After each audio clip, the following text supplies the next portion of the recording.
हाँ जी मेरे दोस्तों, आप सभी का स्वागत है आज की नई वीडियो के अंदर। आज की वीडियो में मैं आपको पढ़ाने वाला हूँ क्लास 10th का साइंस का चैप्टर नंबर 5 जो कि हमारा लाइफ प्रोसेस। ये बहुत ही बड़ा चैप्टर है, इसलिए बच्चों को बहुत ज़्यादा मुश्किल लगता है। बट आज की वीडियो में मैं आपको इतने आसान तरीके से ये चैप्टर पढ़ाने वाला हूँ ना कि आपको देखते ही देखते आधे से ज़्यादा चीज़ें याद हो जाएगी। ये मेरी गारंटी है। तो चलो आज की वीडियो को स्टार्ट करते हैं। तो सबसे पहले हम पढ़ने वाले हैं भाई लाइफ प्रोसेस के अंदर कि भाई लाइफ प्रोसेस क्या होता है। तो मैं आपको बता दूं, लाइफ प्रोसेस वो चीज होती है, वो प्रोसेस होते हैं जो कि एक बॉडी को, एक लिविंग बॉडी को जिंदा रखने में हेल्प करते हैं। क्या रखने में हेल्प करते हैं? जिंदा रखने में जो प्रोसेस हेल्प करते हैं एक बॉडी को, उसको हम बोलते हैं लाइफ प्रोसेस। उससे पहले हम पढ़ लेते हैं कि भाई एक बॉडी जो कि दो प्रकार की होती है, दो टाइप्स की होती है। मतलब एक होती है लिविंग बॉडी और एक होती है नॉन लिविंग बॉडी। तो भाई हम पहचान कैसे कर सकते हैं, हम आइडेंटिफाई कैसे करेंगे कि एक बॉडी लिविंग है और एक बॉडी नॉन लिविंग है? तो उसके लिए बहुत सारे फीचर्स होते हैं। अगर ये आपने नोटिस करा है कि किसी बॉडी के अंदर ये चीज हो रही है, तो आप क्या बोलोगे कि भाई ये चीज कैसी है? लिविंग है। जैसे कि आपको सभी को पता होगा कि अगर कोई बॉडी मूवमेंट नहीं कर रही है, इसका मतलब वो क्या होगी? डेड होगी। ये हम बेसिक सा कॉन्सेप्ट होता है कि अगर कोई चीज मूव कर रही है, इसका मतलब वो कैसी है? कैसी है? लिविंग बॉडी है। तो ये सारे फीचर्स हैं, एक बार पढ़ लेते हैं क्या लिखा हुआ है। Living thing can move by themselves. तो भाई जो लिविंग बॉडी होती है, जो लिविंग थिंग्स होती है, वो अपने आप से क्या कर सकती है? मूव कर सकती है। जैसे आप प्लांट बोलोगे कि प्लांट भाई एक जगह से दूसरी जगह तक तो जा नहीं सकता, बट वो मूवमेंट करता है अपनी ग्रोथ के द्वारा। आपने देखा होगा कि भाई अभी प्लांट छोटा है, उसके बाद उसकी ग्रोथ हो जाती है, तो वो मूवमेंट कर रहा है, बट कैसे कर रहा है? अपनी ग्रोथ के द्वारा कर रहा है। ठीक है, तो लिविंग बॉडी हमेशा क्या करती है? क्या करती है? मूवमेंट करती है। उसके बाद क्या आता है भाई? लिविंग थिंग्स को किस चीज की जरूरत पड़ती है भाई? फूड की, एयर की और वाटर की। ठीक है, और क्या? लिविंग थिंग भाई क्या कर सकते हैं भाई? ग्रो कर सकते हैं, आपको अभी मैंने बताया। Living things can respond to changes around them. कि भाई जो उनके आसपास क्या हो रहे हैं, चेंजेस हो रहे हैं, उनको वो क्या करेगी? रिस्पॉन्स करेगी। जैसे कि भाई हमारे आसपास क्या होगा, आंधी तूफान आएगा, तो हम रिस्पॉन्स नहीं करेंगे, हम सोचेंगे नहीं कि भाई क्या हो रहा है, फटाफट भागेंगे या अपनी कुछ ना कुछ तो तैयारी करेंगे ना उसको रिस्पॉन्स करने के लिए। बट अगर मैंने भाई ये बोतल ले ली, ये मैंने बोतल ले ली, अगर ये यहाँ पड़ी है तो भाई ये यहाँ पड़ी रहेगी, चाहे आंधी आए चाहे तूफान आए कुछ भी आए, क्योंकि इसको फर्क नहीं पड़ता, क्योंकि ये बेचारी मरी हुई है, क्योंकि इसके अंदर भाई जान ही नहीं। जिसके अंदर जान नहीं है उसको कुछ भी नहीं पता। जिसके अंदर जान है उसको हर पल की क्या होती है? खबर होती है भाई आगे क्या होने वाला है या क्या नहीं करना, सब कुछ करना है। ठीक है, तो ये आते हैं भाई टॉपिक पे दोबारा आते हैं। लिविंग थिंग्स क्या कर सकते हैं भाई? रेस्पिरेशन कर सकती है। क्या कर सकती है? रेस्पिरेशन। मतलब कि वो फूड से क्या बना सकती है? एनर्जी बना सकती है। ठीक है, आप सभी को लगता होगा कि भाई रेस्पिरेशन का मतलब क्या होता है? सिर्फ सांस लेना और सांस छोड़ना नहीं होता। क्या होता है? फूड से एनर्जी बनाना होता है, क्योंकि फूड से एनर्जी बनाने के लिए पहली चीज फूड चाहिए और दूसरी चीज ऑक्सीजन चाहिए। तो ऑक्सीजन लेने के लिए हमें क्या करना पड़ता है? सांस लेना और सांस छोड़ना पड़ता है। उसके बाद क्या आता है भाई? लिविंग थिंग क्या करती है भाई? एक्सक्रीट करती है। एक्सक्रीट मतलब कि उनकी बॉडी के अंदर कुछ ना कुछ वेस्ट प्रोडक्ट इकट्ठा होगा, उसे उसको बाहर निकालना है, उसी को हम क्या बोलते हैं? एक्सक्रीट बोलते हैं। उसके बाद भाई सबसे इंटरेस्टिंग पॉइंट कि भाई लिविंग थिंग क्या करती है? रिप्रोड्यूस करती है। मतलब कि अपने जैसे और बनाती है। समझ रहे हो? अपने जैसे और बनाती है। तो ये थे भाई कुछ डिफरेंशिएट्स लिविंग बॉडी और नॉन लिविंग बॉडी के बीच में। अब पढ़ते हैं हम क्या कि लाइफ प्रोसेस का मतलब क्या होता है। तो लाइफ प्रोसेस का मतलब क्या है कि भाई बेसिक फंक्शंस हैं जो कि परफॉर्म होते हैं किसके द्वारा? एक लिविंग ऑर्गेनिजम्स के द्वारा।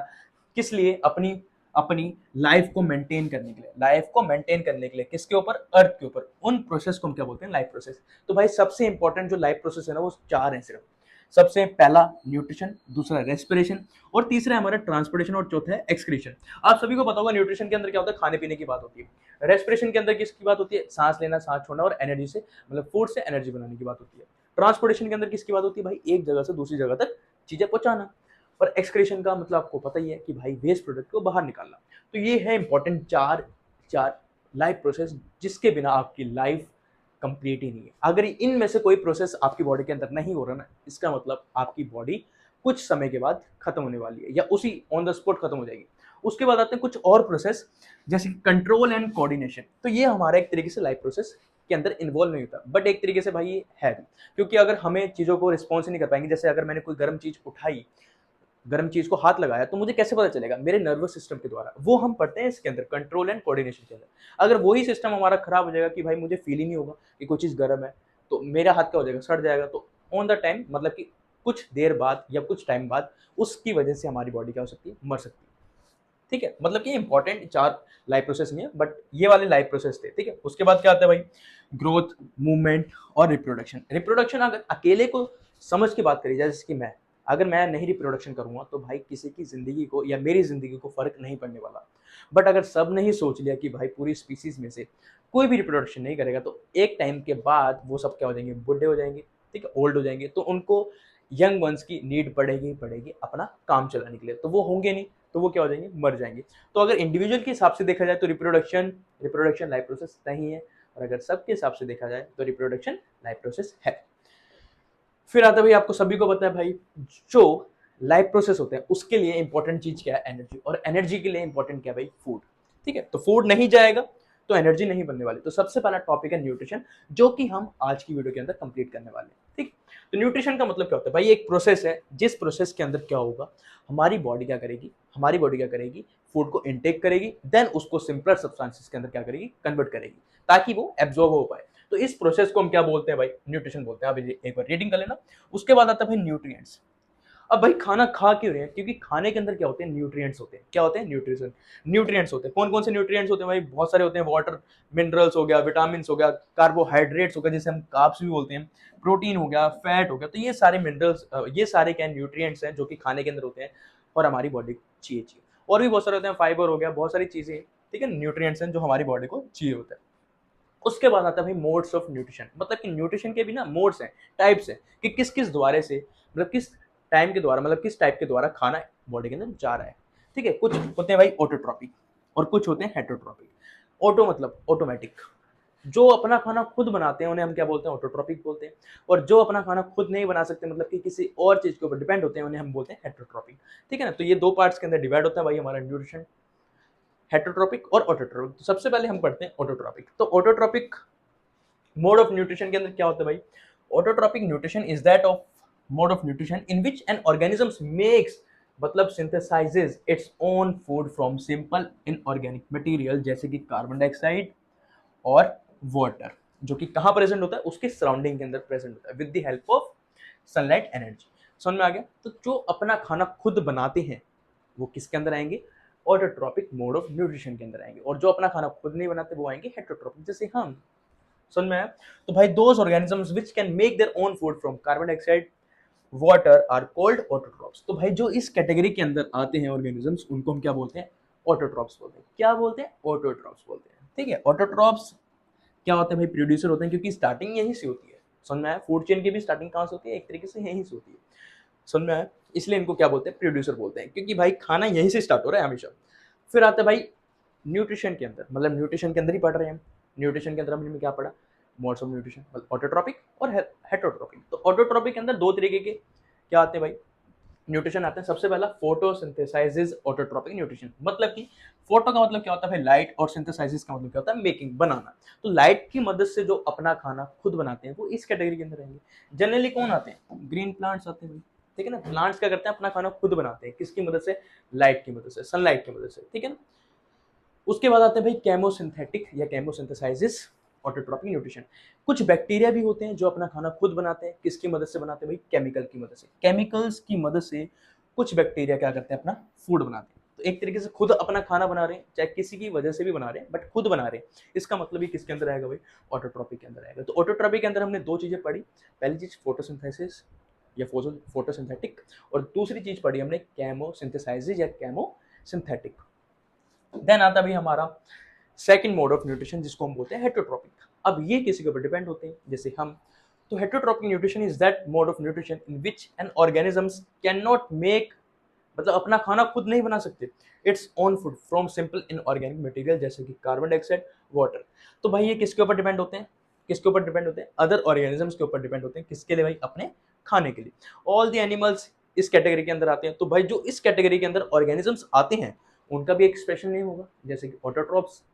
ऐसे इनका स्पेशल नेम क्या है भाई, इनको बोलते हैं हम हेटरोट्रॉप्स। क्या बोलते हैं इनको, हेटरोट्रॉप्स बोलते हैं। ठीक है। अब ये भी भाई 3 टाइप्स के होते हैं। पहला टाइप क्या है, सेप्रोट्रॉपिक न्यूट्रिशन। दूसरा भाई पैरासिटिक न्यूट्रिशन। और तीसरा क्या है, होलोजिक न्यूट्रिशन। तो सिंगल सिंगल कर हम पढ़ते हैं आराम से। तो भाई सेप्रोट्रॉपिक न्यूट्रिशन कौन से होते हैं, सबसे पहले मैं आपको बात बता दूं।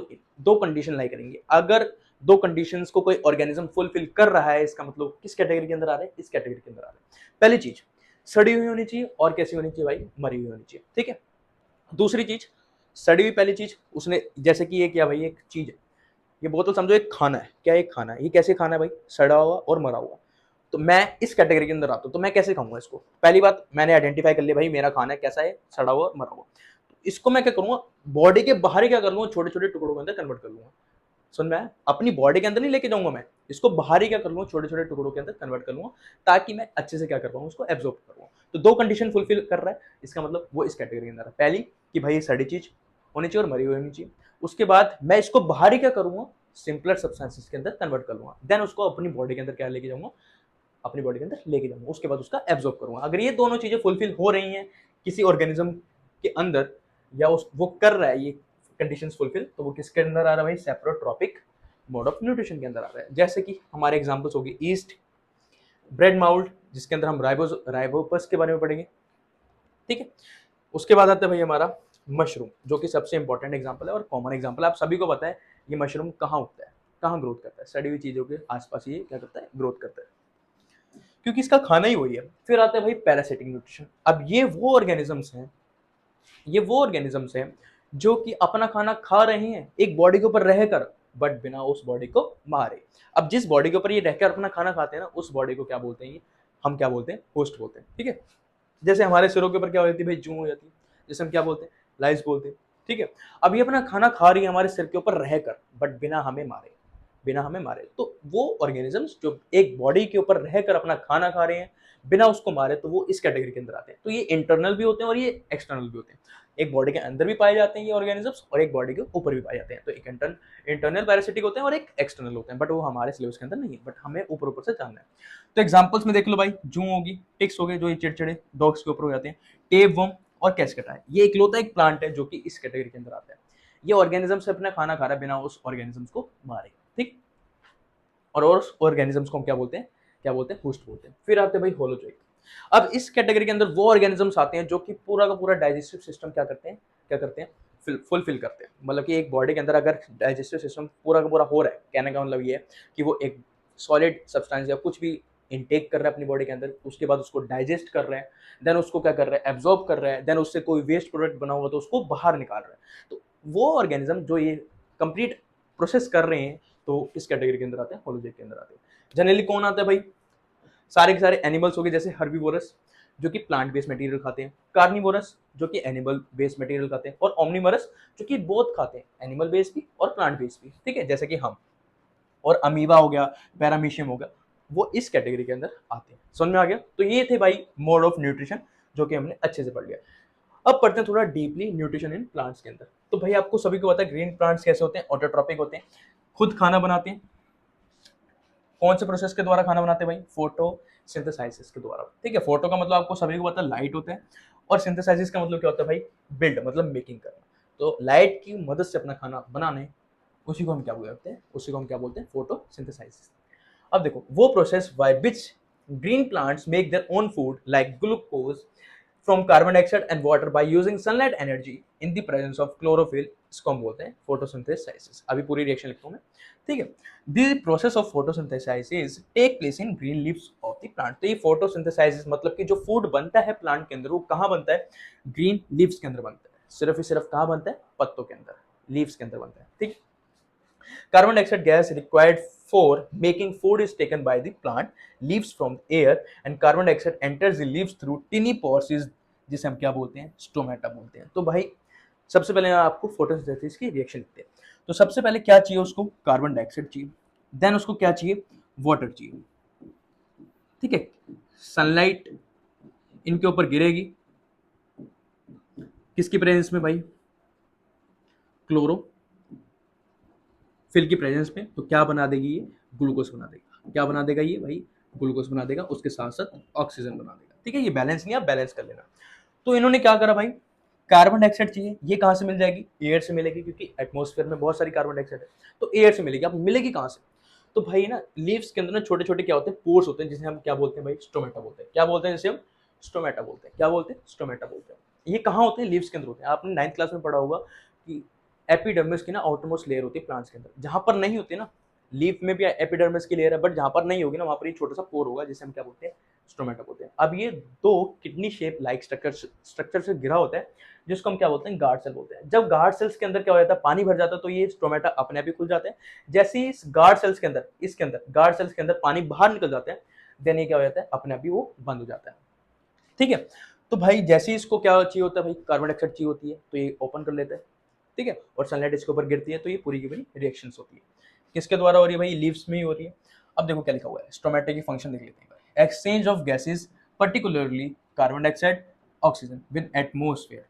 ठीक है, यहाँ पर क्या होता है, ये सारी की सारी गैसेज क्या होती हैं, एक्सचेंज होती है। Loss of water in the form of vapour during transpiration. तो ट्रांसपिरेशन का मतलब क्या है, जब पानी क्या होता है, लॉस होता है वाटर, मतलब कि पानी क्या होता है, लॉस होता है by the process of evaporation, उसे हम क्या बोलते हैं, ट्रांसपिरेशन बोलते हैं। समझ में आया। तो ये थी हमारी फोटोसिंथेसिस रिएक्शन, जो कहाँ होती है, प्लांट्स के अंदर होती है। तो भाई ये ग्लूकोज है, ठीक है। तो पहले क्या हुआ, लाइट एनर्जी आई, तो लाइट एनर्जी किसके अंदर कन्वर्ट होगी, केमिकल एनर्जी के अंदर कन्वर्ट होगी। देन लाइट एनर्जी ना, लाइट जो सनलाइट होती है वो किसके ऊपर गिरती है, वाटर के ऊपर गिरती है। तो वाटर को ना दो पार्ट्स के अंदर डिवाइड कर देती है, हाइड्रोजन और ऑक्सीजन। देन कार्बन डाइऑक्साइड इनके साथ मिलकर क्या बनाती है, ग्लूकोज और ऑक्सीजन बनाती है, ठीक है। तो ये थोड़ा सा लीफ के अंदर डीप में सेल दे रखे हैं, जिसको हम क्या बोलते हैं, मेसोफिल सेल बोलते हैं, ठीक है। ये स्टोमेटा होता है, लोअर एपिडर्मिस में होता है, ये ध्यान देना। जो स्टोमेटा होता है ना, वो कहाँ होता है, लोअर एपिडर्मिस के ऊपर, अपर वाली पे नहीं होता, ठीक है। सभी को पता चल गया। वाटर और कार्बन डाइऑक्साइड की नीड होती है। कार्बन डाइऑक्साइड एयर से मिल जाती है और वाटर कहाँ से मिलता है, रूट से मिलता है। देन ये थोड़ा सा photosynthesis it take place in 3 step, मैंने आपको बता दिया। पहले क्या होता है भाई, एब्जॉर्प्शन होता है किसका, सनलाइट एनर्जी का बाय क्लोरोफिल। उसके बाद क्या होता है, conversion of light energy into chemical energy. और फिर क्या होता है, वाटर का स्प्लिट आउट होता है हाइड्रोजन और ऑक्सीजन के अंदर by light energy. Then reduction होता है भाई कार्बन डाइऑक्साइड का by hydrogen to form carbohydrates, जिसे हम ग्लूकोज भी बोलते हैं, ठीक है। यूटिलाइजिंग करता है भाई chemical energy obtain by the transformation of light energy. The food prepared by green leaves, देखो बहुत इंपॉर्टेंट पॉइंट है, जो फूड लीव्स के द्वारा बनता है of plant in the form of simpler sugar, जिसे हम क्या बोलते हैं भाई, ग्लूकोज बोलते हैं। द एक्स्ट्रा ग्लूकोज जो होता है ना, जो एक्स्ट्रा ग्लूकोज होता है ना, वो पता किसकी फॉर्म में स्टोर होता है, वो स्टार्च की फॉर्म में क्या होता है, प्लांट्स के अंदर स्टोर होता है। तो ये रिएक्शन है, कार्बन डाइऑक्साइड वाटर के साथ मिला, सनलाइट प्लस क्लोरोफिल की प्रेजेंस के अंदर, तो क्या बना भाई, ग्लूकोज बना, और क्या बनता है, ऑक्सीजन बनता है। चल तो आगे चलते हैं। देन ये अब एनिमल्स के अंदर देखते हैं। तो भाई since animals can not make their own food, वो किसी के ऊपर डिपेंड होते हैं, तो अब देखते हैं भाई कैसे कैसे एनिमल्स अपना खाना डाइजेस्ट करते हैं, ठीक है। तो उसके अंदर ना, एनिमल्स के अंदर ना एक पूरा का पूरा प्रोसेस होता है। तो हम जनरली कौन से एनिमल्स की बात कर रहे हैं, हमने पढ़े हेटरोट्रॉपिक्स में 3 type, saprotrophic, parasitic, holozoic. Parasitic saprophytics की हम बात नहीं करेंगे, क्योंकि हमारे सिलेबस के अंदर इसको डीप में नहीं पढ़ाएगा, और एनसीईआरटी के अंदर भी नहीं है। तो हम किसकी बात करेंगे, होलोजोइक। होलोजोइक के अंदर भी किसकी बात करेंगे, एनिमल्स की बात करेंगे, और पैरामीशियम और अमीबा के बारे में थोड़ा सा पढ़ लेंगे। मेन जनरली किसके बारे में बात हो रही है, एनिमल्स मतलब कि ह्यूमंस की बात हो रही है, ठीक है। तो भाई उसके अंदर क्या होता है, ये डाइजेस्टिव सिस्टम होता है। पहले क्या होता है, इंजेक्शन, मतलब कि वो प्रोसेस जिसके अंदर फूड को क्या करा जा रहा है, बॉडी के अंदर लेके जाया जा रहा है, ठीक है। फिर क्या होता है, उसका डाइजेशन होता है, जो फूड गया उसको उसको सिंपलर सब्सटेंसेस के अंदर क्या करा जाता है, कन्वर्ट करा जाता है, ठीक है। उसके बाद क्या होता है, उसका एब्जॉर्प्शन होता है। एब्जॉर्प्शन होता है कहाँ, स्मॉल इंटेस्टाइन के अंदर होता है। देन क्या होगा, एसिमिलेशन, जो खाना एब्जॉर्ब होगा उससे क्या बनेगी, क्या बनेगी, एनर्जी बनेगी, जिसकी वजह से सारा का सारा प्रोसेस हो रहा है। देन कुछ वेस्ट प्रोडक्ट बना होगा, उससे को क्या करना है, बाहर निकालना है, जिसको हम क्या बोलते हैं, इजेशन बोलते हैं, ठीक है। तो ये स्टेप थे जो कि डाइजेस्टिव सिस्टम में फुलफिल होते हैं। तो एक बार थोड़ा सा अमीबा के बारे में देख लेते हैं भाई। ये क्या अमीबा का स्ट्रक्चर है, बीच में न्यूक्लियस होता है, और ये क्या है, फूड पार्टिकल है, जो रेड कलर का आपको दिख रहा है। तो ये क्या करता है, इसका पहली बात ना, शेप इसकी क्या कैसी होती है, इररेगुलर होती है, कोई फिक्स शेप नहीं होती है, ठीक है। इसकी शेप कैसी होती है, इररेगुलर होती है। अब ये क्या करता है, फिंगर लाइक ना प्रोजेक्शन बनाता है, ताकि इसको फूड क्या कर पाए, ताकि ये फूड को क्या कर पाए, कैप्चर कर पाए, ठीक है। इसको हम बोलते हैं सूडोफोडिया। क्या बोलते हैं भाई, सूडोफोडिया। अब सूडोफोडिया मतलब फिंगर लाइक स्ट्रक्चर है, उसको पकड़ लेगा, देन उसको अंदर लेके आएगा। अंदर कहां पर लेके आएगा भाई, फूड वैक्यूल के अंदर लेके आएगा। देन उसको क्या करेगा, डाइजेशन करेगा। देन जो खाने की चीज होगी, मतलब कि फायदेमंद चीज होगी, वो अंदर जाएगी, और वेस्टफुल बाहर जाएगी, ठीक है। तो थोड़ा सा अच्छे से दे रखा है। तो एक बार अमीबा के बारे में पढ़ लेते हैं। अमीबा कैसा होता है भाई, यूनिसेलुलर एनिमल है। अमीबा क्या करता है भाई, छोटे छोटे माइक्रोस्कोपिक प्लांट्स और एनिमल्स खाता है, जो कि किसके ऊपर फ्लोट कर रहे होते हैं भाई, वाटर के ऊपर, क्योंकि ये रहता कहाँ पर है, वाटर के अंदर ही रहता है, ठीक है। द मोड ऑफ न्यूट्रिशन कैसा होता है भाई, इसका होलोजोइक होता है, अभी हमने पढ़ा। The process of obtaining food by amoeba is called phagocytosis. ये इंपॉर्टेंट है भाई। वो प्रोसेस, जिस प्रोसेस के द्वारा ये अमीबा क्या कर रहा है, अपने फूड को क्या कर रहा है, फूड को क्या कर रहा है, ऑब्टेन कर रहा है, उस प्रोसेस को हम बोलते हैं फैगोसाइटोसिस। बहुत ज्यादा इंपॉर्टेंट है, याद रखना। देन आता है भाई इसका ही सगा भाई, एक तरीके से जुड़वा भाई, एक तरीके से सौतेला भाई बोल सकते हो आप, जो कि है पैरामीशियम। अब दोनों में डिफरेंस क्या है, इसकी शेप ना फिक्स है, उसकी शेप फिक्स नहीं थी, बट इसकी शेप कैसी है, फिक्स है। अब इसके ना बार लाइक स्ट्रक्चर लगा होता है साइड्स में, देखो, जिसको हम बोलते हैं सिलिया। ये सारे के सारे सारे के सारे इंपॉर्टेंट चीजें नहीं है, सिर्फ जो मैं बता रहा हूँ वही इंपॉर्टेंट है, वरना ये आपके सिलेबस में एक तरीके से है भी नहीं, बट फिर भी मैं आपको थोड़ा सा समझा रहा हूँ ताकि आपको आइडिया हो जाए थोड़ा सा। ठीक है, तो ये बार लाइक स्ट्रक्चर दिख रहा है आपको, इसको हम क्या बोलते हैं भाई, सिलिया बोलते हैं। क्या बोलते हैं, सिलिया। अब इसके दो काम है, एक तो भाई इसको मूवमेंट कराने में हेल्प करता है, इसकी वजह से ये आगे पीछे जाता है, और दूसरी चीज अगर कोई फूड होता है ना उसको कैप्चर करने में भी कौन मदद करता है, ये मदद करता है। सपोज करो यहाँ पर एक फूड है, ठीक है, तो ये बाल क्या करेंगे, ऐसे ऐसे लला लगा के ना इसको मुंह की तरफ भेज देंगे ताकि मुंह से क्या कर पाए, अंदर की तरफ खींच पाए। ठीक है, दो काम होते हैं इसके। पहला काम आपको बता दिया मैंने, फूड को कैप्चर करने में मदद करता है, और दूसरा काम मूवमेंट करने में मदद करता है। तो एक बार थोड़ा सा पढ़ लेते हैं, पैरामीशियम कैसा होता है भाई, ऑल्सो यूनिसेलुलर एनिमल है, जो कि कहाँ रहता है, वाटर के अंदर ही रहते हैं। Paramecium uses its hair like structure, जिसे हम क्या बोलते हैं, सिलिया बोलते हैं, to sweep the food particles from water and put them into its mouth. और पैरामीशियम को सिलिया क्या करता है भाई, आगे पीछे मूव करने में भी क्या करता है, हेल्प करता है। ठीक है, देन अब बारी हमारे ह्यूमन डाइजेस्टिव सिस्टम की, जो कि बहुत ही ज्यादा इंपॉर्टेंट है। तो सबसे पहले मैं आपको बता दूं, ये हमारा ह्यूमन डाइजेस्टिव सिस्टम, जो फूड होता है वो इनके ही द्वारा क्या होता है, पास होता है। ठीक है, तो जिसके द्वारा पास होता है ना, वो एक बहुत लंबी पाइप है, जो कि एक तरीके से 6 से 9 मीटर की होती है, जिसे हम क्या बोलते हैं, एलिमेंट्री कैनाल बोलते हैं। मुंह उसके अंदर इंक्लूड क्या होता है वो आपको बता देता हूँ। सबसे पहले मुंह, उसके बाद फूड पाइप जिसे हम इसोफेगस भी बोलते हैं, देन क्या आता है, पेट आता है, देन क्या आता है भाई, small intestine, then large intestine. उसके बाद आपको पता है लार्ज इंटेस्टाइन में एक लास्ट पॉइंट होता है जिसे हम क्या बोलते हैं, एनस बोलते हैं। उसके द्वारा फूड जो वेस्ट प्रोडक्ट था वो बाहर निकल जाता है। तो ये थी एलिमेंट्री कैनाल। ठीक है, तो एक बार देख लेते हैं क्या क्या इंक्लूड होता है भाई एलिमेंट्री कैनाल के अंदर। सबसे पहले क्या आता है भाई, माउथ आता है, फिर आता है इसोफेगस जिसे हम फूड पाइप भी बोलते हैं, देन आता है भाई हमारा पेट, उसके बाद स्मॉल इंटेस्टाइन जिसे आंतड़े भी बोलते हैं, छोटी आंतड़ियां, फिर हम आता है हमारा लार्ज इंटेस्टाइन, और कुछ ग्लैंड्स होते हैं जो कि डाइजेस्टिव सिस्टम के अंदर क्या करते हैं, हेल्प करते हैं। सबसे पहला ग्लैंड जो होता है भाई माउथ के अंदर होता है, जिसे हम क्या बोलते हैं, सलाइवरी ग्लैंड बोलते हैं। देन हमारा आता है भाई लीवर, उसके बाद आता है हमारा पेनक्रियास। तो इंपॉर्टेंट तो तीन ही। ठीक है, तो तीन ग्लैंड्स क्या करते हैं, डाइजेस्टिव सिस्टम के अंदर क्या करते हैं, हमें हेल्प करते हैं। क्या करते हैं, हेल्प करते हैं। तो एक बार स्टार्टिंग से हम पढ़ते हैं डाइजेस्टिव सिस्टम हमारा, 1 2 3 चलो। सबसे पहले आता है भाई हमारे माउथ। तो जो भी फूड जाएगा कहाँ जाएगा, मुंह के अंदर जाएगा। तो मुंह के अंदर उनको भाई कौन कौन मिलेगा, उनको मिलेंगे 4 तरीके की साइज। सबसे पहला इंसाइजर, कितना खतरनाक नाम सुन रहे हो, कैनाइंस। उसके बाद उसको मिलेगा प्रीमोलर, उसके बाद बोलेगा उसको मोलर। अब देखो इनका काम क्या है। सबसे पहले जो इंसाइजर होते हैं, ठीक है, उनका काम क्या है भाई, कटिंग करना। ठीक है, और कैनाइंस का काम क्या है, उसको फाड़ना, टीयरिंग करना। उसके बाद इसका काम क्या है भाई, उसको क्रश करना, थोड़ा सा ग्राइंडिंग करना। और इसका मेनली काम क्या होता है भाई, क्या करना, ग्राइंडिंग करना। ठीक है, ये जड़ वाले दांत होते हैं, तो सारा का सारा जो चबाने वाला काम होता है वो जड़ वाले दांतों का ही होता है, जिसे हम क्या बोलते हैं, मोलर्स बोलते हैं। उसके बाद भाई क्या होगा, इन्होंने क्या क्या कर दिया भाई, बड़े बड़े मॉलिक्यूल्स को क्या कर दिया, छोटे छोटे टुकड़ों के अंदर कन्वर्ट कर दिया। उस टाइम ना उसके साथ ना, किसके साथ, फूड के साथ कुछ लिक्विड भी मिक्स होता है जिसे हम थूक बोलते हैं। अब वो क्या होता है वो देख लेते हैं। तो हमारे ना मुंह के अंदर ना जो माउथ फूल्स होती है उसके अंदर ना कुछ ग्लैंड्स लगे होते हैं, जिसका नाम क्या होता है भाई, स्लाइवरी ग्लैंड्स। अब वो कुछ ना सिक्रीट करते हैं, क्या करते हैं, सिक्रीट करते हैं, जिसे हम क्या बोलते हैं, स्लाइवा, जिसे हम थूक बोलते हैं। उसके अंदर क्या होता है भाई, स्लाइवरी अमाइलेज होता है। क्या होता है, स्लाइवरी अमाइलेज। स्लाइवरी अमाइलेज क्या है, एक एंजाइम। क्या है भाई, एंजाइम। एंजाइम वो केमिकल्स होते हैं, वो बंदे होते हैं जो कि किसके अंदर काम करते हैं भाई, किसके अंदर काम करते हैं, डाइजेशन में क्या करते हैं, हेल्प करते हैं। बंदे में आपको एक तरीके से याद करने का तरीका है, वैसे बंदे नहीं होते, केमिकल्स होते हैं। ठीक है, ये क्या करते हैं भाई, हमारे बॉडी के मतलब मुंह के अंदर फूड गया, फूड के अंदर क्या होगा भाई, क्या होगा भाई, कार्बोहाइड्रेट्स होगा। ठीक है ना, कार्बोहाइड्रेट होगा। उसे ये क्या करेगा, स्लाइवरी अमाइलेज क्या करेगा, उसको कार्बोहाइड्रेट्स को क्या करेगा, उसको किसके अंदर कन्वर्ट कर देगा, ग्लूकोज के अंदर कन्वर्ट कर देगा। किसके अंदर कन्वर्ट कर देगा, ग्लूकोज के अंदर। अब कार्बोहाइड्रेट्स को और क्या बोल सकता हूं मैं, स्टार्च बोल सकता हूं। और क्या, अब कार्बोहाइड्रेट्स के ना दो अनदर नेम होते हैं, स्टार्च भी बोलते हैं, कॉम्प्लेक्स शुगर भी बोलते हैं। और ग्लूकोज के दो और नाम है, मोल्टोज या माल्टोज भी बोलते हैं, और सिंपलर शुगर भी बोलते हैं।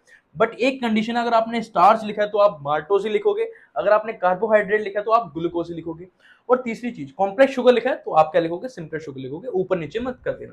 तो ये था हमारा मुंह के अंदर क्या होता है भाई, किसका, कार्बोहाइड्रेट्स का डाइजेशन। और मुंह के अंदर ही क्या होता है भाई, डाइजेशन का प्रोसेस स्टार्ट हो जाता है। ठीक है, अब चलते हैं हम ईसोफेगस के ऊपर। अब भाई ईसोफेगस के अंदर एक मूवमेंट होती है जिसे हम क्या बोलते हैं, पेरिस्टालसिस मूवमेंट। अब एक और काम बता दूं आपको कि सिर्फ फूड पाइप क्या करती है, ईसोफेगस क्या करता है, मुंह से पेट को कनेक्ट करता है। अब आपको पता है ग्रेविटी, अगर ये मूवमेंट नहीं होगी ना, और अगर वॉल्स बिल्कुल पतली होंगी, थोड़ा सा कॉन्ट्रैक्शन और रिलैक्सेशन नहीं होगा किसके अंदर, फूड पाइप के अंदर, किसके अंदर, फूड पाइप के अंदर, तो भाई सीधा का सीधा मुंह से चीज कहाँ गिरेगी, पेट के अंदर गिरेगी। और आपको पता है कि एकदम से अगर कोई चीज नीचे गिरती है तो नीचे गिरने वाली चीज के ऊपर क्या करती है, इफेक्ट डालती है। इसलिए भगवान ने क्या बनाई, हमारी इनवॉलेंट्री क्या बना दी, मूवमेंट बना दी, और ताकि ये क्या हो, कॉन्ट्रैक्ट हो और फूड आगे की तरफ खिसक जाए। तो आगे से क्या होगा, रिलैक्सेशन होगा, ऐसे कॉन्ट्रैक्शन रिलैक्सेशन कॉन्ट्रैक्शन रिलैक्सेशन। ठीक है, तो कॉन्ट्रैक्शन हो रहा है आगे पीछे से, और आगे से क्या हो रहा है, रिलैक्सेशन, ताकि फूड आगे की तरफ क्या कर पाए, मूव कर पाए और एकदम से ना गिरे। ठीक है, ताकि स्टोमक को नुकसान ना पहुंचे। तो इस मूवमेंट को क्या बोलते हैं भाई, हम पेरिस्टालसिस मूवमेंट बोलते हैं। और कैसी मूवमेंट है ये, इनवॉलेंट्री। इनवॉलेंट्री वो मूवमेंट होती है, जो कि हमारे बिल्कुल भी कंट्रोल के अंदर नहीं होती। ठीक है, वॉलंटरी कौन सी होती है, जो कि हमारे कंट्रोल के अंदर होती है, और इनवॉलंटरी कौन सी होती है, जो कि हमारे बिल्कुल भी कंट्रोल के अंदर नहीं होती।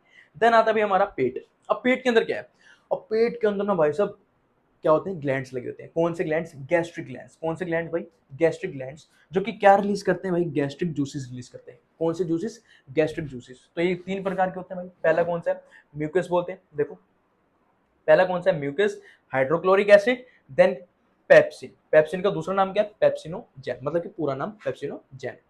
अब मेन जो गैस्ट्रिक जूस है ना, वो सिर्फ एक ही है, जिसका नाम है पेप्सिन। क्योंकि पेप्सिन क्या करता है, जो खाने के अंदर प्रोटीन आया है उसका डाइजेशन किसके अंदर करेगा, अमीनो एसिड के अंदर करेगा। बट भाई पेप्सिन की ना एक कंडीशन है, पेप्सिन को खाना कैसा चाहिए, एसिडिक चाहिए। अब पेप्सिन को खाना एसिडिक बनाने के लिए ही हमारा पेट एक और चीज रिलीज करता है, जिसका नाम है HCl। तो HCl क्या करता है भाई, पेप्सिन को प्रोटीन, मतलब कि फूड को कैसा बना देता है, एसिडिक बना देता है, ताकि पेप्सिन प्रोटीन को किसके अंदर कन्वर्ट कर दे, अमीनो एसिड के अंदर कन्वर्ट कर दे। अब भाई हमारी बॉडी के अंदर, हमारे पेट के अंदर HCl रिलीज हो रहा है, इतना स्ट्रॉन्ग एसिड। तो भाई हमारी बॉडी, मतलब पेट की वॉल्स क्या करेंगी, लाइनिंग अपनी तरफ चारों तरफ घुमाएगी, जिसको बोलते हैं म्यूकस। तो हमारे पेट के अंदर ना म्यूकस की क्या हो जाती है, लेयर बन जाती है, ताकि HCl के हार्मफुल इफेक्ट से क्या कर पाए, बचा पाए। किसको बचा पाए, स्मॉल की लाइनिंग को बचा पाए। ठीक। और HCl का दूसरा और क्या काम है भाई, पहला काम क्या, एसिडिक मीडियम देना, किसको, पेप्सिन को। और दूसरा काम क्या, बैक्टीरिया अगर फूड के द्वारा आ जाते हैं पेट के अंदर तो उनको मारना। ठीक है, और पेट के अंदर ही क्या होता है भाई, पेप्सिन का, मतलब कि प्रोटीन का डाइजेशन होता है। फिर आते हैं भाई हमारा स्मॉल इंटेस्टाइन। अब स्मॉल इंटेस्टाइन के अंदर कुछ नहीं होता, मतलब कि डाइजेशन होता है, बट स्मॉल इंटेस्टाइन अपने अंदर कुछ ग्लैंड्स नहीं कैरी करती। जो ग्लैंड्स होते हैं ना वो बाहर से लगे होते हैं, जैसे पेनक्रियाज और लीवर, तो ये बाहर ही लगे हुए हैं। स्मॉल इंटेस्टाइन के अंदर कोई ग्लैंड नहीं है, जैसे पेट के वॉल्स के अंदर थे ना गैस्ट्रिक ग्लैंड्स, ऐसे स्मॉल इंटेस्टाइन के अंदर कोई भी ग्लैंड नहीं है। तो जो भी मटेरियल आएगा वो बाहर से आएगा। ठीक है, जैसे कि फूड आया पेट से, पेनक्रिया से क्या है, पेनक्रियाटिक जूसेस आए, जो कि पहला होता है ट्रिप्सिन, दूसरा होता है लिपेज, और तीसरा होता है पेनक्रियाटिक अमाइलेज। और लीवर से क्या आया भाई, बाइल आया। अब लीवर क्या करती है भाई, बाइल प्रोडक्ट प्रोड्यूस करती है, जो कि कौन से कलर का होता है, येलो ग्रीन फ्लूइड होता है। अभी बाइल स्टोर कहाँ होता है, गोल ब्लैडर के अंदर होता है, और ये कहाँ रिलीज होता है, स्मॉल इंटेस्टाइन के अंदर रिलीज होता है। तो भाई बाइल ना किसकी जिद पूरी करने के लिए आ रहे हैं, ट्रिप्सिन और लिपेज की जिद पूरी करने के लिए आ रहे हैं, किसके अंदर, स्मॉल इंटेस्टाइन के अंदर। वैसे इसका कोई काम नहीं है, सिर्फ इन दोनों की जिद पूरी करने के लिए आ रहा है। जैसे कि पेप्सिन की जिद थी क्या, कि मैं प्रोटीन का डाइजेशन तभी करूंगा जब मुझे खाना कैसा मिलेगा, एसिडिक मिलेगा। ऐसे ही ट्रिप्सिन की भाई एक जिद है, क्योंकि ये प्रोटीन का भाई, मतलब पेप्सिन का भाई है, तो इसकी भी एक जिद है। ये बोलता भाई मैं प्रोटीन का तब डाइजेशन करूंगा जब मुझे खाना कैसे मिलेगा, बेसिक मिलेगा। अब इसके खाने को बेसिक बनाने के लिए भाई बाइल क्या करता है, खाने को क्या बना देता है, बेसिक बना देता है। क्या बना देता है, बेसिक, ताकि ट्रिप्सिन अपना काम कर पाए, ट्रिप्सिन प्रोटीन को किसके अंदर कन्वर्ट कर पाए, अमीनो एसिड के अंदर कन्वर्ट कर पाए। दूसरा काम, अब भाई लिपेज, की भी एक डिमांड है कि भाई देख रहा है कि मेरे साथ वाले डिमांड रख रहे हैं, तो मैं भी तो रखूंगा भाई डिमांड। तो ये डिमांड रखता है क्या, कि भाई मुझे फैट जो है ना, वो फूड के अंदर ना बड़े बड़े ग्लोब्यूल्स के अंदर आता है, बड़े बड़े मॉलिक्यूल्स के अंदर आता है, उसको डाइजेस्ट करने में ना मेरी ना वो हो जाती है, ऐसे ऐसे हो जाती है। तो ये बोलता है भाई मुझे कैसा दो फैट छोटे छोटे मॉलिक्यूल्स के अंदर कन्वर्ट करके दो। तो बाइल बेचारा इसकी जिद भी पूरी कर रहा है, इसको खाना कैसा करके दे रहा है, बेसिक करके दे रहा है, और इसकी जिद भी पूरी कर रहा है, इसको खाना कैसे दे रहा है भाई, मतलब इसको फैट जो दे रहा है वो कैसा करके दे रहा है, छोटे छोटे मॉलिक्यूल्स के अंदर कन्वर्ट करके दे रहा है, ताकि लिपेज फैट के ऊपर काम कर पाए और वो उसको फैट को फैटी एसिड प्लस ग्लिसरॉल के अंदर कन्वर्ट कर पाए। और भाई पेनक्रियाटिक अमाइलेज जो तीसरा, ये क्या करता है, कुछ स्टार्च या कुछ कार्बोहाइड्रेट्स या कुछ कॉम्प्लेक्स शुगर जो बच जाता है, जो डाइजेस्ट मुंह के अंदर नहीं होता, वो हमारा स्मॉल इंटेस्टाइन के अंदर हो जाता है, किसके द्वारा, पेनक्रियाटिक अमाइलेज के द्वारा। किसके अंदर कन्वर्ट हो जाता है, सिंपल शुगर या माल्टोस बोल सकते हैं, या हम क्या बोल सकते हैं इसको, ग्लूकोज बोल सकते हैं। तो ये बाइल का काम जो था वो बस इनकी डिमांड्स को पूरी करने के लिए था, और इसका कोई काम नहीं होता एज इट इज, जो हमारे सिलेबस में नहीं है। ठीक है, फिर आता भाई स्मॉल इंटेस्टाइन के थोड़ा सा आगे वाला पार्ट, जिसमें क्या लगी होती है, ऐसे ऐसे खंबे लगे होते हैं, जिसे हम क्या बोलते हैं, विली बोलते हैं। क्या बोलते हैं भाई इन्हें, विली बोलते हैं। क्या बोलते हैं इन्हें, विली बोलते हैं। ये विलीज किससे मिलके बनी है? ये बनी होती है भाई ब्लड वेसल से। कौन सी ब्लड वेसल? 3 तरीके की होती है ब्लड वेसल। तो सबसे छोटी वाली जो ब्लड वेसल होती है, जिन्हें हम कैपिलरीज बोलते हैं, उनसे मिलकर ये बनी होती है। क्योंकि कैपिलरीज आगे जाके किसके साथ कनेक्ट हो जाती है भाई? सेल्स के साथ। मिलियंस ऑफ सेल्स हमारी बॉडी के अंदर, तो उनके साथ कनेक्ट हो जाती है। ये कैपिलरीज किसके अंदर से जा रही है? ब्लड वेसल्स के अंदर जा रही है, ठीक है, जो ब्लड के अंदर जाता है। अब भाई विली, अब जो खाना आया वो डाइजेस्ट हो गया। अब खाना इसके ऊपर जब टकराएगा, तो इसके ऊपर जब टकराएगा, ये क्या करेंगे? उनको एब्जॉर्ब करेंगी और कहां तक पहुंचाएंगी? हर बॉडी के सेल तक पहुंचाएंगी। अब इनका जो शेप है वो ऐसे क्यों है? क्योंकि जो चीज ऐसे होती है ना, ऐसे ऐसे ऐसे होती है, उनका सरफेस एरिया बढ़ जाता है। अब सरफेस एरिया क्यों बढ़ाना है? क्योंकि फूड प्रॉपर तरीके से क्या हो पाए? एब्जॉर्ब हो पाए। किनके द्वारा? इन विली के द्वारा। अगर वो रास्ता प्लेन होगा, सपाट होगा, तो अच्छे तरीके से चीजें एब्जॉर्ब नहीं होती, ठीक है। तो ऐसे अगर तरीका ऊपर खाबड़ रास्ता होता है, तो वो हर तरीके से कहीं ना कहीं फंसेगा खाना, और वो खाना क्या होगा? एब्जॉर्ब होगा, ठीक है। तो कम से कम 5 से 6 मीटर की होती है भाई हमारी स्मॉल इंटेस्टाइन। समझ में आ गया? उसके बाद अब स्मॉल इंटेस्टाइन में ही हमारा क्या हो जाता है? पूरा का पूरा डाइजेशन खत्म हो जाता है, ठीक है। स्मॉल इंटेस्टाइन में क्या हो जाता है? हमारा डाइजेशन पूरा का पूरा प्रोसेस खत्म हो जाता है। उसके बाद थोड़ा सा स्मॉल इंटेस्टाइन से रिलेटेड कुछ क्वेश्चंस आते हैं, जैसे कि हर्बीवोरस। अब हर्बीवोरस की ना जो स्मॉल इंटेस्टाइन होती है ना, वो बहुत लंबी होती है, हमारे से भी लंबी होती है। और कार्निवोरस की बिल्कुल ही नहीं होती। समझ में आ रही है? क्योंकि जो हर्बीवोरस होते हैं ना, वो कैसा खाना खाते हैं? प्लांट बेस्ड मटेरियल खाते हैं। प्लांट बेस्ड मटेरियल के अंदर क्या होता है भाई? सेलुलोज प्रेजेंट होता है। क्या प्रेजेंट होता है? सेलुलोज। अब सेलुलोज को पचाने के लिए, डाइजेस्ट करने के लिए समय क्या चाहिए? बहुत ज्यादा चाहिए। इसलिए भगवान ने उनकी स्मॉल इंटेस्टाइन क्या कर दी? लंबी कर दी, ताकि आराम आराम से क्या हो? डाइजेस्ट हो, और पूरा का पूरा अच्छे से डाइजेस्ट हो, ठीक है। तो उनकी स्मॉल इंटेस्टाइन क्या कर दी? लंबी कर दी। अब कार्निवोरस, जो कि प्लांट बेस्ड मटेरियल खाते ही नहीं है बिल्कुल भी, ये कैसा खाते हैं? एनिमल बेस्ड मटेरियल खाते हैं। अब एनिमल मतलब कि मांस, मीट, उसको डाइजेस्ट करने में बहुत कम समय लगता है, इसलिए इनकी स्मॉल इंटेस्टाइन भगवान ने क्या कर दी? छोटी बना दी। यही रीजन था, इंपॉर्टेंट। उसके बाद आता भाई हमारा लार्ज इंटेस्टाइन। जितना इसका बड़ा साइज है ना, उतना इसका छोटा काम है। अब भाई सॉलिड की फॉर्म में प्लस लिक्विड की फॉर्म में हमारी बॉडी के अंदर, मतलब कि लार्ज इंटेस्टाइन के अंदर क्या जा रहा है? खाना जा रहा है। खाना तो नहीं बोलेंगे उसको, वेस्ट बोलेंगे, क्योंकि डाइजेस्ट हो गया और वो एब्जॉर्ब भी हो गया। तो जो अब सॉलिड की फॉर्म में बचा है, वो तो एक तरीके से वेस्ट है। और जो लिक्विड है वो वेस्ट नहीं है, उसको एब्जॉर्ब करना बहुत ज्यादा जरूरी है। आपको पता भी कि एनएस के द्वारा लिक्विड की फॉर्म में बहुत कम पानी निकलता है, ठीक है ना, मतलब कि लिक्विड की फॉर्म में बहुत कम निकलता है, हमेशा सॉलिड की फॉर्म में निकलता है। तो भाई ये तो एज इट इज आगे चला जाएगा, कहां तक चला जाएगा? एनएस तक चला जाएगा, ठीक है। और जो लिक्विड है वो क्या होगा? एब्जॉर्ब हो जाएगा, किसके अंदर? लार्ज इंटेस्टाइन के अंदर। अब लार्ज इंटेस्टाइन का ना ये वाला जो पार्ट है ना, इसको हम बोलते हैं रेक्टम। तो यहाँ पर जो वेस्ट मटेरियल होता है ना, जो सॉलिड की फॉर्म में, जिसको हम क्या बोलते हैं? फिसिस बोलते हैं, वो यहाँ पर क्या होता है? स्टोर होता है। देन यहाँ पर ना एक मसल लगी होती है एनएस के ऊपर। वो मसल का सीधा सीधा कनेक्शन किसके साथ होता है? ब्रेन के साथ होता है। अब जैसे ही रेक्टम के अंदर माल भर जाता है, तो ये मसल आगे सिग्नल भेजती है किसके पास? ब्रेन के पास, कि भाई यहाँ पर मटेरियल बहुत ज्यादा आ गया, तो फटाफट दोबारा मुझे मैसेज करो, ताकि मैं इसको क्या कर पाऊँ? एनएस के होल को खोल पाऊं और वेस्ट मटेरियल बाहर निकल पाए। समझ में आया? तो ऐसे ऐसे कनेक्शन होते हैं। तो यहाँ पर कौन सी मसल होती है? स्पिंस्टर मसल होती है। याद रखना, कौन सी मसल? Sphincter muscle. उसके बाद आपने देखा कि भाई हमारी लार्ज इंटेस्टाइन में ना एक छोटी सी पूछ निकली हुई है, जिसको हम क्या बोलते हैं भाई? क्या बोलते हैं? अपेंडिक्स बोलते हैं। पहले आपको चीज बता दो कि जो अपेंडिक्स है ना, ये क्या है भाई? वेस्टिजियल ऑर्गन है, मतलब कि एक तरीके से वेस्ट ऑर्गेनल है, जो धीरे धीरे आने वाली हमारी जनरेशन के अंदर क्या हो जाएगा? बिल्कुल ही इसका नामो निशान खत्म हो जाएगा। क्यों? क्योंकि हम पहले कैसा खाना खाते थे? प्लांट बेस्ड मटेरियल खाते थे। अब भी खाते हैं, बट अभी हम पका हुआ खाते थे, पहले कच्चा खाते थे। तो कच्चे के अंदर सेलुलोज की मात्रा बहुत ज्यादा होती है। तो सेलुलोज को पचाने के अंदर, डाइजेस्ट करने के अंदर बहुत ज्यादा समय लगता है। इसलिए हमारी ये जो अपेंडिक्स है ना, ये सेलुलोज के डाइजेशन में बहुत ज्यादा हेल्प करती थी। ये पहले बहुत लंबी हुआ करती थी। अब धीरे धीरे हम प्लांट बेस्ड मटेरियल, मतलब कि सेलुलोज का डाइजेशन, मतलब कि खाना इनटेक करना बंद ही कर रहे हैं, बहुत कम खा रहे हैं सेलुलोज, ना के बराबर ही खा रहे हैं, ठीक। तो इसका काम जो है ना, वो धीरे धीरे खत्म हो जा रहा है। अब जिस ऑर्गन का काम हमारी बॉडी के अंदर खत्म हो रहा है, तो वो ऑर्गन की हमारी बॉडी के अंदर जरूरत होगी? बिल्कुल भी नहीं होगी। तो आगे आने वाली ये जनरेशन के अंदर इसका इसका वजूद बिल्कुल ही क्या हो जाएगा? खत्म हो जाएगा। इसलिए इसको क्या बोलते हैं? वेस्टिजियल ऑर्गन बोलते हैं, ठीक है। तो ये था भाई हमारी पूरा का पूरा न्यूट्रिशन टॉपिक। बहुत ही आसान तरीके से हमने समझा इसको, बहुत इजी वे में आपको मैंने समझाया। आई होप आपको बहुत अच्छे से समझ में आ गया होगा। तो हम मिलते हैं आपको नेक्स्ट वीडियो के अंदर। नेक्स्ट वीडियो में हम पढ़ने वाले हैं रेस्पिरेशन टॉपिक। जब तक के लिए इस टॉपिक को अच्छे से रिवाइज कर लेना और इसके क्वेश्चंस लगाने। इस वीडियो को भी लाइक करना मत भूलना और दोस्तों के साथ शेयर जरूर कर देना, क्योंकि बहुत अच्छे तरीके से मैंने समझाया आपको और बहुत ईजी वे में समझाया। तो हम मिलते हैं आपको नेक्स्ट वीडियो में। जब तक के लिए बाय बाय।